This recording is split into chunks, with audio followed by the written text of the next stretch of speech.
Hai, siapkah pergi bersamaku untuk menjelajahi pulau yang indah di ujung timur Indonesia? Bersiaplah, kemasi barang bawaanmu, lalu kita akan terbang menuju Papua. Kamu akan menyaksikan betapa ragamnya budaya yang ada di sana. Ya, kita akan menempuh waktu sekitar 2 jam di pesawat.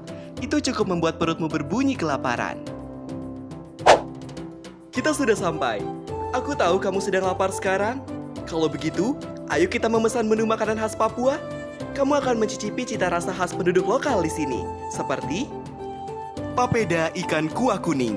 Hidangan ini terdiri dari ikan yang dimasak dengan kuah kuning berbumbu kunyit, disajikan bersama papeda, yaitu bubur sagu yang kenyal dan lembut. Babi panggang. Babi panggang dibumbui dengan rempah-rempah lokal dan dipanggang hingga kulitnya garing, menjadikan hidangan yang kaya rasa dan sering disajikan dalam acara adat.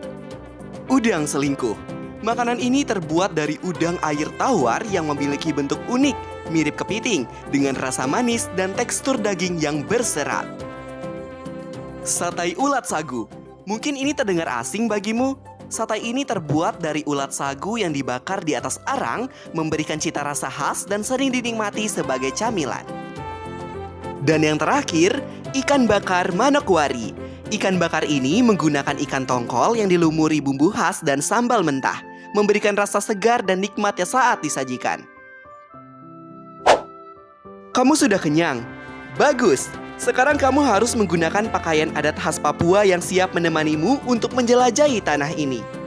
Pakaian adat khas Papua seperti baju kurung adalah atasan tradisional Papua dari kain beludru, dipengaruhi budaya luar dan populer di Manokwari dan Papua Barat.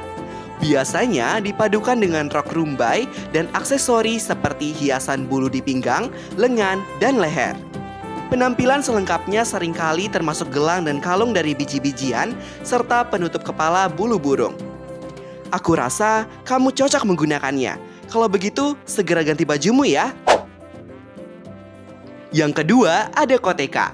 Koteka adalah pakaian adat tradisional dari Papua yang digunakan oleh pria asli Papua untuk menutupi kemaluan mereka. Terbuat dari kulit labu air yang dikeringkan, koteka dikenakan dengan cara diikatkan pada pinggang menggunakan tali.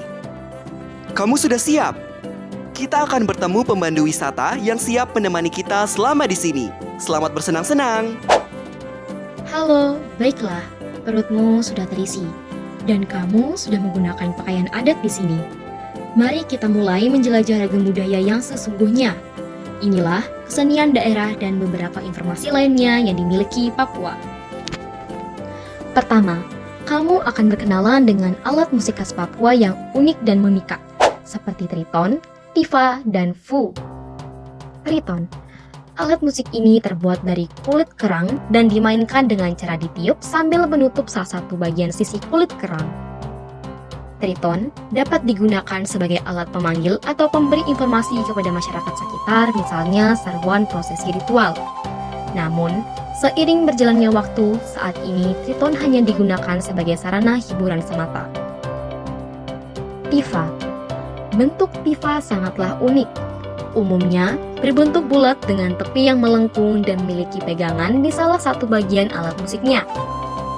Alat musik satu ini terbuat dari batang kayu matua yang biasanya dalamnya sudah dilubangi dan dilapisi oleh kulit hewan, biasanya rusa yang sudah dikeringkan. Tifa dimainkan dengan cara dipukul dan biasanya sebagai pengiring dalam tarian adat, upacara kematian, dan perayaan penting lainnya. Selanjutnya, fu. Fu merupakan salah satu alat musik tiup yang terbuat dari kayu dan bambu yang biasa digunakan sebagai alat komunikasi antar penduduk. Selain digunakan sebagai alat komunikasi, fu juga sering digunakan untuk mengiringi berbagai kesenian daerah, seperti tari-tarian suku Asmat di Kabupaten Merauke. Kedua, Papua juga menyimpan berbagai perkakas dan senjata tradisional yang penuh nilai sejarah, antara lain belati. Belati ini terbuat dari tulang burung kasuari dengan dihiasi anyaman kulit yang dicat putih serta hiasan lainnya, berupa kerang ditempelkan pada bulu-bulu kasuari. Senjata ini diperkenalkan pertama kali oleh suku Asmat.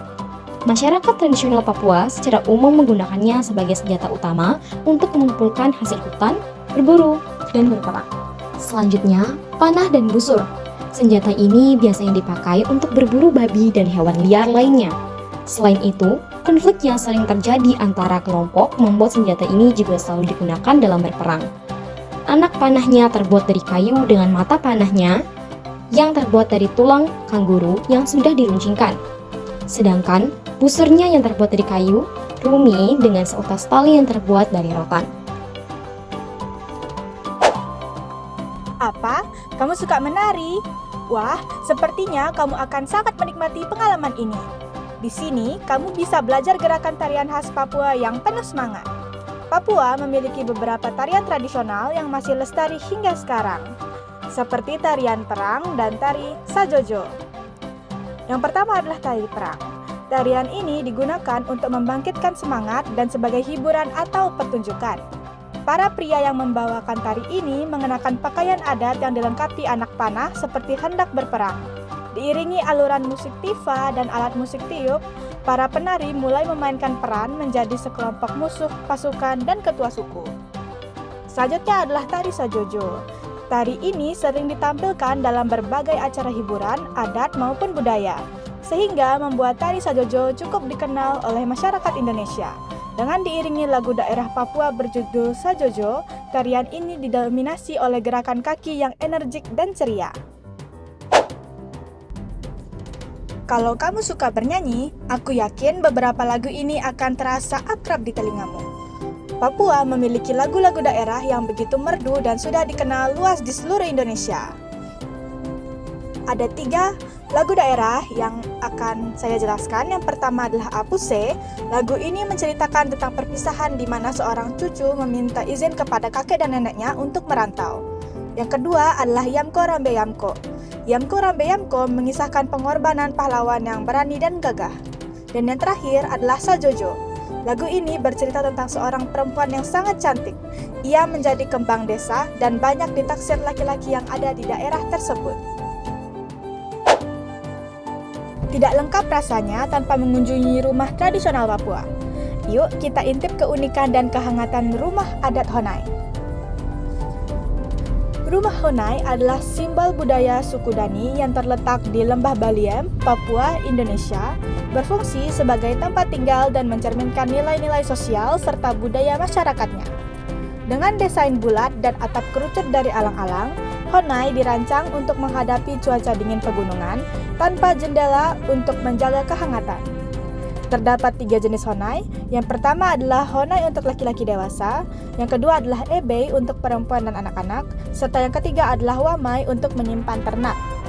Selain sebagai tempat tinggal, Honai juga berfungsi sebagai ruang komunitas untuk berbagi cerita dan merayakan acara penting, serta sebagai tempat pendidikan budaya bagi generasi muda. Di dalam rumah ini, kamu akan menemukan seni ukir menakjubkan yang merupakan hasil karya tangan kreatif penduduk setempat. Lihatlah, di sini terdapat ukiran Asmat, yang terkenal karena pengerjaannya yang rapi dan detail, menampilkan motif alam, makhluk hidup, dan aktivitas sehari-hari serta kehidupan leluhur. Keunikan ini membuatnya tersohor di dunia. Selanjutnya, ada ukiran Kamoro atau Maramawe yang menampilkan motif terinspirasi dari makanan, kehidupan sehari-hari, flora dan fauna Papua, serta leluhur suku Kamoro. Tak hanya budaya, keindahan alam Papua juga akan memukau hatimu.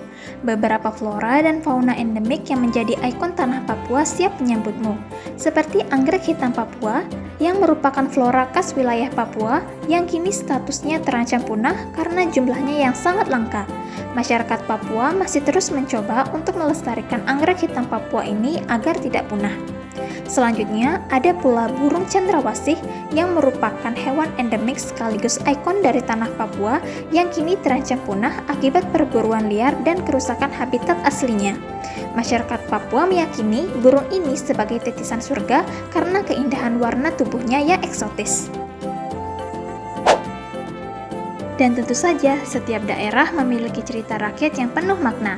Di sini kami siap membawamu menyelami legenda-legenda dari tanah Papua, seperti legenda buaya ajaib Sungai Tami, Papua. Cerita ini mengisahkan tentang Tauja Tua, seorang suami yang cemas akan istrinya yang kesulitan melahirkan. Saat mencari bantuan, ia bertemu dengan Watue, buaya ajaib yang menawarkan bantuan. Dengan keajaibannya, Watuwe membantu istrinya melahirkan bayi laki-laki bernama Naurora. Sebagai imbalan, Watuwe meminta Toja tua dan keturunannya untuk tidak membunuh buaya. Selanjutnya, terdapat pula cerita asal-usul nama Pulau Irian. Cerita ini menceritakan kisah seorang pemuda bernama Manana Mardi di kampung Sopen, Biak Barat. Dia diusir karena penyakit kudisnya dan berkelana hingga menemukan Pulau Makmundi. Setelah sembuh berkat bantuan sampan, si bintang pagi, dia menikah dengan Insoraki dan memiliki anak bernama Konori. Suatu pagi, saat melihat keindahan alam, Konori berteriak Irian, yang berarti panas matahari yang menghapus kabut pagi.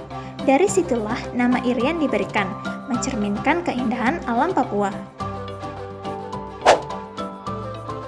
Baiklah, sekarang aku akan mengajakmu melihat kehidupan sosial yang kaya di tanah Papua. Jika kamu memperhatikan, ada begitu banyak suku adat yang menghiasi Papua dengan keunikan masing-masing. Beberapa di antaranya adalah suku Asmat. Suku Asmat merupakan salah satu suku yang ada di Papua dan yang terbesar. Suku Asmat meyakini bahwa mereka adalah keturunan dewa. Suku Asmat terbagi menjadi dua kelompok, yaitu masyarakat yang tinggal di daerah pesisir dan masyarakat yang tinggal di wilayah pedalaman hutan. Salah satu ciri khas yang paling terkenal dari suku Asmat adalah seni ukir kayu mereka. Selanjutnya, ada suku Dani. Suku yang mendalami wilayah pegunungan tengah Papua ini juga menjadi suku terbesar di sana. Suku Dani masih mendiami rumah-rumah adat yang bernama Honai. Dikenal akan keunikannya, yaitu masyarakat yang tinggal di sebuah rumah-rumah pohon. Selain itu, suku Dani juga memiliki keunikan lainnya, seperti tradisi potong jari. Tradisi ini bertujuan sebagai wujud kesedihan masyarakat suku Dani saat ada anggota keluarga yang meninggal. Apakah kamu ingin mendengar bahasa yang digunakan di sini? Sebelum itu, ada baiknya kamu memahami dua jenis bahasa yang digunakan di Papua, yaitu yang pertama bahasa Austronesia. Para penutur bahasa Austronesia atau seringkali disebut sebagai bahasa Melanesia terdapat di kalangan masyarakat sekitar pantai. Misalnya, bahasa Biak, bahasa Wandemen, bahasa Warapen, dan bahasa Maya. Yang kedua, ada bahasa non-Austronesia. Para penutur bahasa non-Austronesia yang disebut juga sebagai bahasa Papua itu terdapat di kalangan penduduk di daerah pendalaman dan pegunungan tengah, seperti bahasa Meibrat, bahasa Dani, bahasa Ekari, bahasa Asmat, bahasa Muyu, dan bahasa Sentani. Papua juga memiliki berbagai kebiasaan atau tradisi unik yang masih terjaga hingga saat ini. Salah satunya tradisi bakar batu atau barapen, salah satu upacara yang paling terkenal di Papua. Dalam acara ini, batu-batu besar dipanaskan di atas api hingga sangat panas, kemudian digunakan untuk memasak makanan secara bersama-sama. Upacara ini seringkali diadakan pada momen-momen penting seperti pernikahan, kelahiran, atau perayaan lainnya. Selain sebagai cara untuk memasak, barapen juga berfungsi sebagai momen untuk mempererat hubungan sosial antar anggota komunitas. Lalu ada tradisi potong jari atau iki palet. Tradisi yang dilakukan oleh suku Dani sebagai bentuk ungkapan duka cita ketika kehilangan anggota keluarga. Dalam tradisi ini, wanita biasanya memotong ruas jari mereka sebagai simbol kesedihan dan kehilangan. Meskipun praktik ini telah berkurang seiring dengan perkembangan zaman dan pengaruh luar, potong jari masih dianggap sebagai cara untuk menunjukkan rasa duka yang mendalam dan penghormatan terhadap orang yang telah meninggal. Tak berhenti di situ, ada lagi kebiasaan menarik yang masih menjadi bagian dari kehidupan masyarakat Papua, yaitu membawa senjata tajam. Di Papua, membawa senjata tajam seperti parang dan panah adalah hal yang umum, terutama di daerah pedalaman. Senjata ini tidak hanya berfungsi sebagai alat pertanian atau berburu, tetapi juga sebagai bentuk perlindungan diri di lingkungan yang masih liar. Kebiasaan ini mencerminkan kehidupan masyarakat Papua yang sangat bergantung pada alam dan tradisi mereka yang kuat dalam mempertahankan diri dari ancaman luar. Yang terakhir ada tradisi Ararem. Ararem adalah tradisi dari suku Biak yang berkaitan dengan pernikahan. Dalam acara ini, rombongan pengantin pria akan membawa mas kawin sambil menyanyikan lagu-lagu tradisional. Proses pengantaran mas kawin ini bukan hanya sekadar formalitas, ia melibatkan seluruh komunitas dan menjadi momen penting untuk memperkuat ikatan sosial antara kedua keluarga. Ararem juga mencerminkan nilai-nilai budaya Papua tentang pentingnya hubungan antar manusia dan saling menghormati. Kita juga perlu memahami bahwa dari kehidupan sosial mereka terdapat nilai-nilai berharga yang bisa kita pelajari dan bangun, seperti perhargaan terhadap alam. Masyarakat Papua memiliki hubungan erat dengan alam, menganggap tanah sebagai ibu yang memberikan kehidupan. Nilai ini mengajarkan pentingnya menjaga dan melestarikan lingkungan, serta memahami bahwa keberlanjutan sumber daya alam sangat krusial. Lalu mereka menjaga kearifan lokal. Budaya Papua kaya akan pengetahuan lokal yang diwariskan dari generasi ke generasi. Menghargai kearifan lokal penting untuk pembangunan berkelanjutan, memberikan solusi yang relevan untuk tantangan lingkungan saat ini. Lalu ada rasa kebersamaan dan kerjasama. Kebersamaan adalah inti kehidupan sosial di Papua, terlihat dalam tradisi seperti upacara bakar batu. Upacara ini memperkuat hubungan antar anggota komunitas dan menciptakan rasa solidaritas. Nilai kebersamaan ini dapat diterapkan dalam berbagai aspek kehidupan, mendorong kolaborasi dan menciptakan lingkungan sosial yang harmonis. Dan yang terakhir ada nilai sosial dan spiritual. Adat istiadat dan ritual keagamaan di Papua mengajarkan nilai-nilai moral dan spiritual, seperti penghormatan kepada leluhur dan pentingnya hubungan sosial. Mengintegrasikan nilai-nilai ini dalam kehidupan sehari-hari dapat membangun masyarakat yang lebih etis, saling menghormati, dan penuh empati. Kita sudah berada di penghujung perjalanan. Senang bisa bertemu denganmu lalu kita menikmati indahnya tanah Papua ini. Kamu telah melihat betapa banyaknya budaya yang ada di sini. Kalau begitu, beri kesan kamu di kolom komentar ya. Sampai jumpa di perjalanan selanjutnya.